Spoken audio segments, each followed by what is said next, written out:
te piupiu, ko te maro, ko te kete, ko te whāriki, me wera mea, e maha rawanga mea, e taina koe te hanga. Hūtia te rito o te harakeke kei hea te kōmako e kō. Koe anei te kaupapa mō tēnei tauira o te whare kura o Ngāti Rongo mai.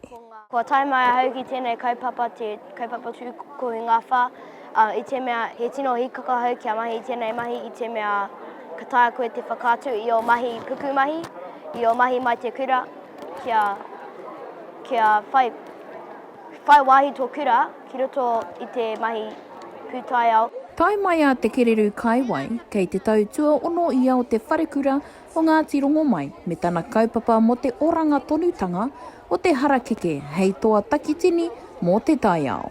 Ko te harakeke tō mātou kaupapa, te whakaora i te harakeke me te whakatipu i te harakeke kia whai wāhi ngā ngangara me ngā mea iti paku kia mō tētai kāinga kei roto. Last time I was here, we got to talk with a whole bunch of little tamariki for the little 5-year-olds, and they were all super nervous about their project and they wanted everything to be perfect, and they just had such cool ideas that I went home and I told my dad that maybe we should create an award. And so he was like, yep, let's create an award to encourage the little tamariki to keep on being excited about the tile, to keep on being champions for it, to keep going after all of these solutions and improving their habitat. And I think that this science fair is really achieving that.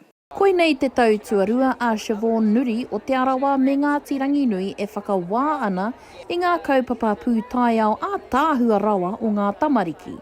A hei tāna, he mahi ua tēnā i te pai o ngā kaupapa whakarauora i te taiao. This is my second time here judging this kaupapa, and it's really hard because all of the tamariki have such cool projects amongst all the different divisions like biodiversity, biosecurity, conservation, all of those things, and it makes it really hard to pick a winner when they've all put so much effort and all this work into their projects. Each generation leaves a legacy. And we want to leave a legacy of resilience for our children.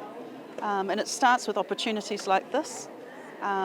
We need to group together with ideas and understanding that some of us older ones need to instill these ideas into our younger ones coming through to help save the world.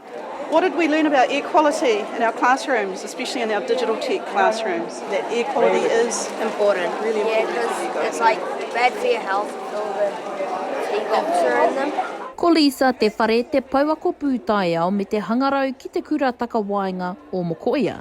A hei tāna e tupu tonu ana tēnei kaupapa i iatau i iatau.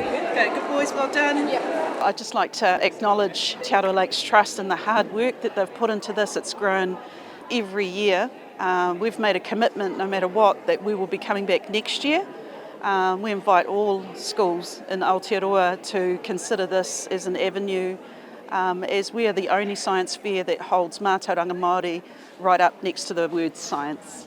Hopefully this kaupapa keeps going forever. It's so cool to see all of the students here, hearing what they've learnt about and that they're excited to share all of their findings and what they've learnt about the lakes and what's in them and what's important and why it's important to them.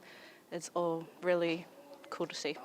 He kororo mihi tēnei i te mea ka whakaako rātou i a mātou, kia mohi o mātou, kia whaiwhea ko mātou ki tēnei mahi, kia mohi o mātou ki ngā mahi katoa o te harakiki, mo tōku ropu, i te mea. Inaine e mohi o ana mātou i ngā mea katoa o te harakiki, e ara i te mea ko ngā mea katoa, engari e maha ngā mahi.